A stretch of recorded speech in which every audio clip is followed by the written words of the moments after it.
So what's good, TMG fam? It's your boy Ellen, and I'm back with another reaction. How y'all feel? Welcome back to the channel. Salute. So listen, we got a rancher, right? And now he done noticed something on his trail camera deep in the woods, but he can't explain what it is. So at this point, I don't know, I feel like I'm starting to become the spokesman for trail cameras with no sponsorship. You know what I mean? But at the same time, I feel like if you have 2 or 3 or more acres, even 1, let's say 1, that's still pretty big, right? But anyway, if you got a couple of acres or more, you should have you a trail cam to see what's going on around your house at night when you are in bed, possibly sleeping or something. You should know, right? I feel like everybody needs one. So go. No, this isn't a sponsorship, but I feel like everybody need to know what's going on around their house. All right. So we're going to get into this video. If you're new, you know what to do. Hit that subscribe button. Join the fam. Let's check this out.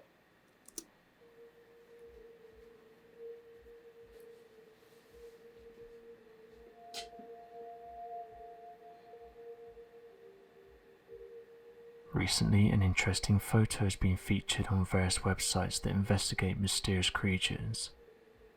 As with many of these older images, not much information is known about it, but those who have looked into it have said it was captured by a trail camera and was uploaded to a computer where someone then took a screenshot. The Bigfoot Research Organization suggested the images in question show an adult and juvenile Sasquatch. Let's analyze this, right?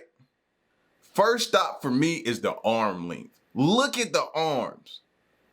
Now, I'm not saying this is what it is or whatever. This could be gorilla. This could be, you know what I'm saying? Look at the arms.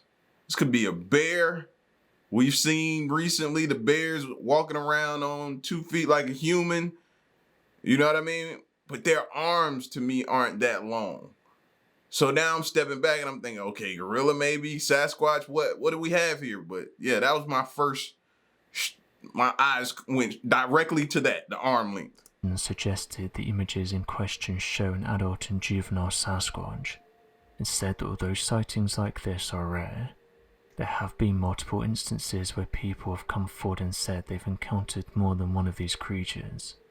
And this has caused amateur researchers to put forward the idea that these creatures form their own clans.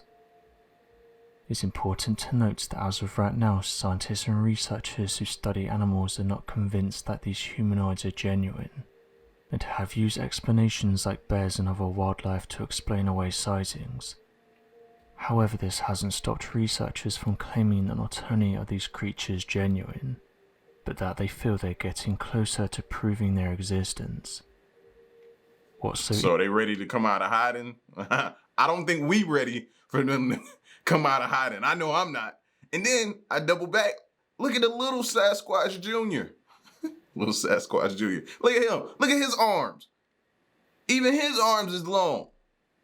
Interesting about this debate is that a creature that closely resembles one of these humanoids definitely existed, and it went by the name of Gigantopithecus.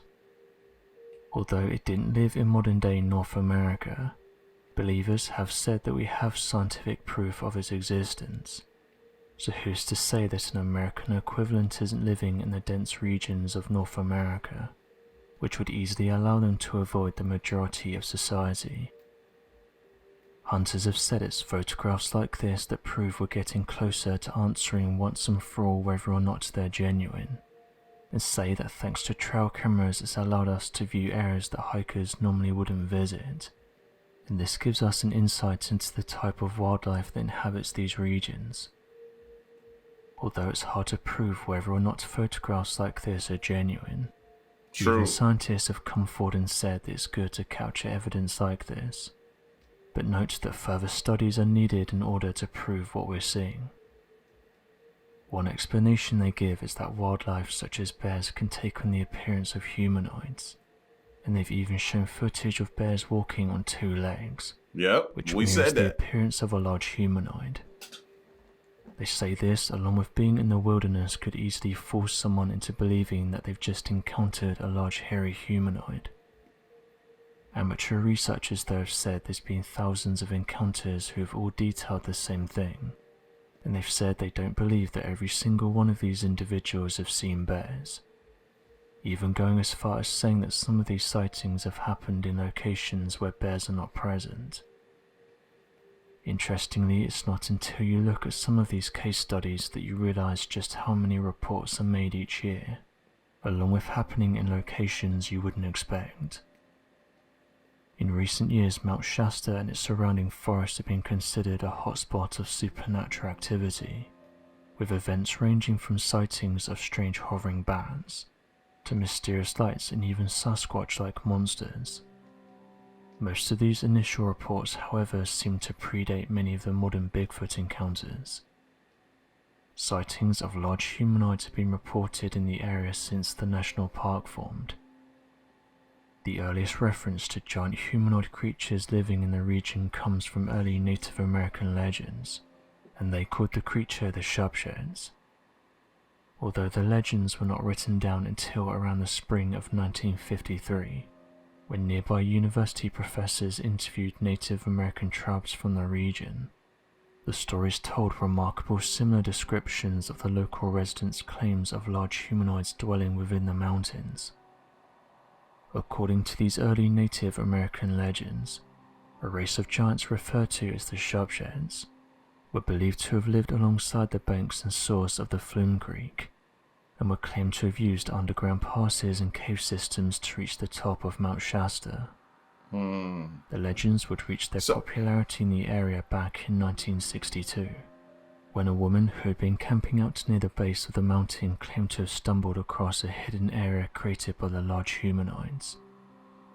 In her bizarre claims, she described hiking around the mountain and finding what looked like primitive tents and makeshift huts from leaves, along with broken branches and trees that were snapped. I want to see tracks, and better picture quality. That goes without saying. I'm gonna need somebody to have some.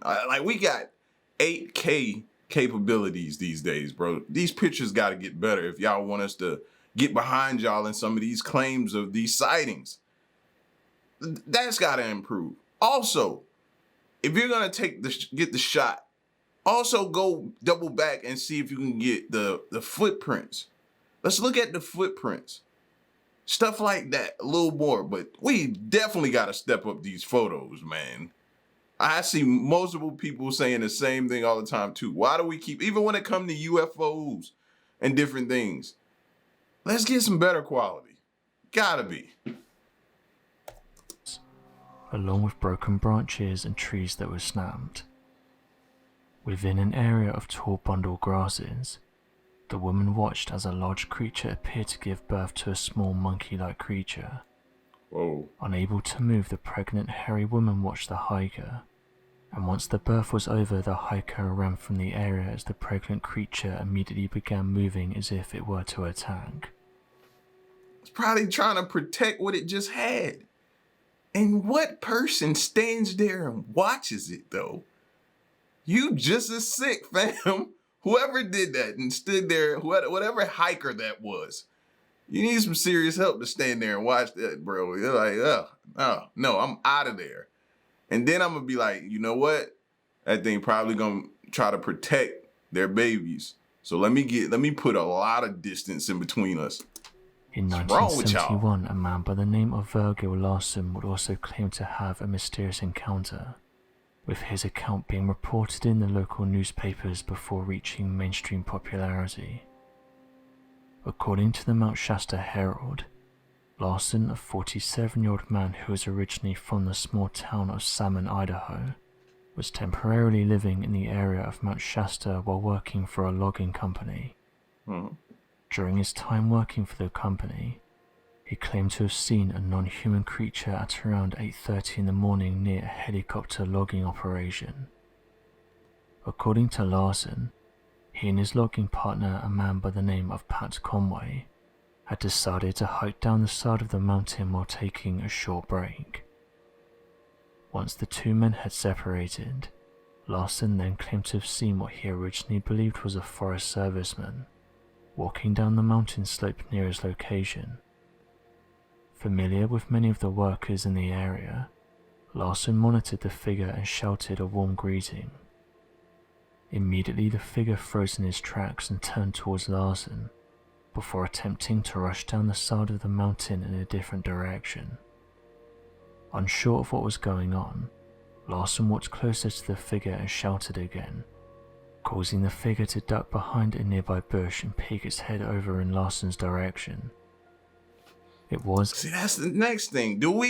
If we truly believe that we got him, Sasquatch, we done spotted him, we think he backing down and ducking behind and being all timid and scared and, y'all think that's going on? Me neither.